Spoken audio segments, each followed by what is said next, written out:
Neuralink project అంటే ఏంటి? మనిషి బ్రెయిన్లో చిప్ పెట్టే ప్రాజెక్ట్. ఈ ప్రాజెక్ట్ సంబంధించి రీసెంట్గా లాస్ ఏంజల్స్లో ఇలాన్ మస్క్ ఒక స్టేట్మెంట్ ఇచ్చారు.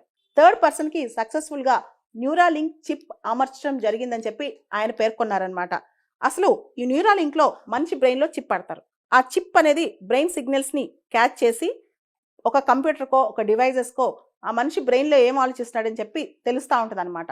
యాక్చువల్లీ ఇప్పటి వరకు ఈ చిప్ డిజైన్ చేసిన పరిణామం ఏంటంటే, ఎవరికైతే పారాప్లెజిక్ పేషెంట్స్ ఉంటారో, స్పైనల్ కార్డ్ ఇంజురీ పేషెంట్స్ ఉంటారో, కంప్లీట్ వీల్ చైర్ బేస్డ్ ఉంటారో, వాళ్ళకి వాళ్ళ బ్రెయిన్లో ఏం జరుగుతుందో వాళ్ళు బయటికి చెప్పలేకపోయినా ఆ చిప్ ద్వారా డివైజెస్ తెలుసుకుని వాళ్ళకి కావాల్సిన వాళ్ళకి అమరుస్తారనమాట. ఉదాహరణకి స్టీఫెన్ హాకింగ్ అని చెప్పి ఇంతకుముందు ఒక గొప్ప సైంటిస్ట్ ఉన్నారు. ఆయనకి 2 ఫింగర్స్ తప్ప బాడీలో ఏం పనిచేయవు.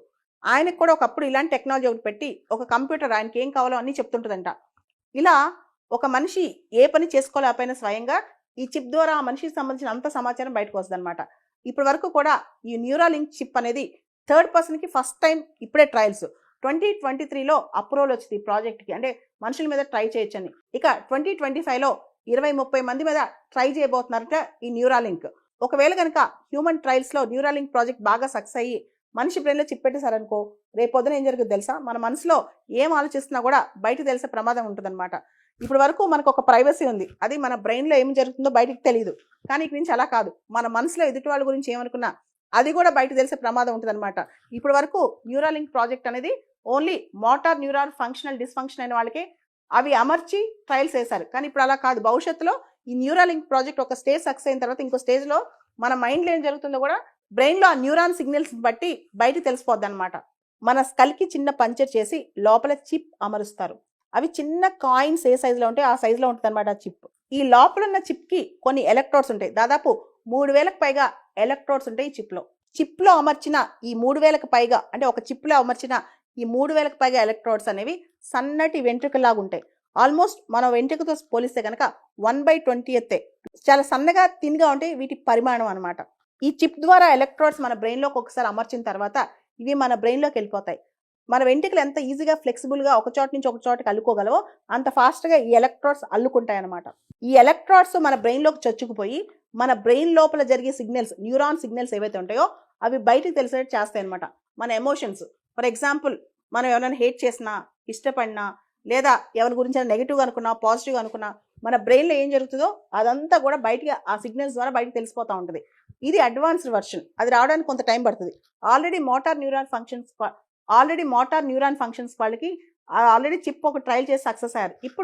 ఇప్పుడు కమింగ్ డేస్లో, అంటే వచ్చే సంవత్సరాల్లో, భవిష్యత్ సంవత్సరాల్లో అడ్వాన్స్డ్ వర్షన్కి వెళ్ళే అవకాశం కూడా కనిపిస్తుంది అనమాట.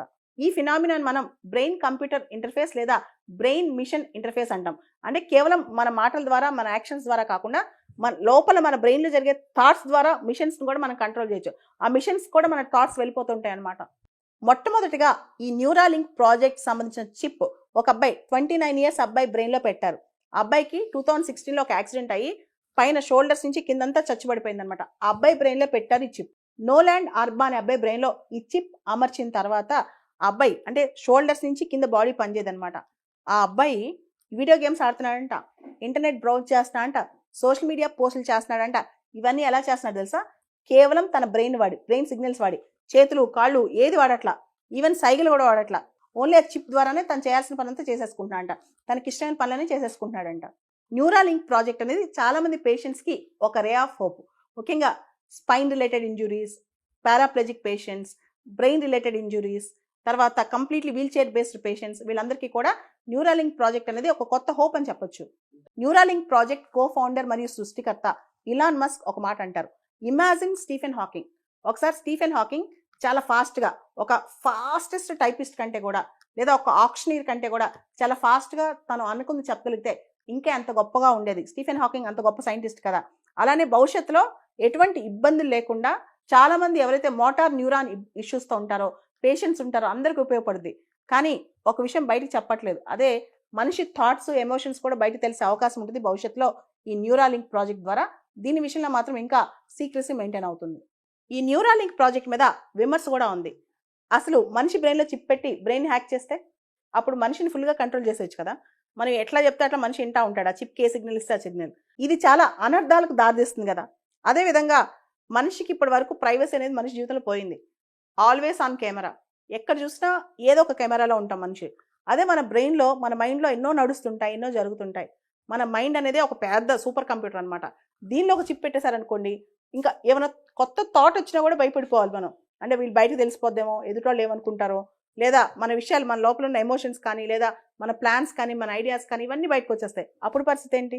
కాబట్టి న్యూరాలింక్ ప్రాజెక్ట్ అనేది ఎప్పుడైతే హ్యూమన్ ఎమోషన్స్‌తో టచ్ అవుద్దో ఖచ్చితంగా మనిషికి ఇంక అక్కడ కూడా ప్రైవసీ లేకుండా పోద్దనమాట. కాబట్టి ఇది ఊహించడానికే చాలా భయంకరంగా ఉంది. కొంతవరకు మంచిదే కానీ దీనిలో ఆచితూచి అడుగులు వేయాలి. ఇన్ని రోజులు మనం ఒక కెమెరాని చూసి భయపడతాం, ఒక ఫోన్ చూసి భయపడతాం, లేదా ఇంకెక్కడైనా ఎవరన్నా చూస్తారేమో, మనపై నిఘా వేస్తారని భయపడతాం.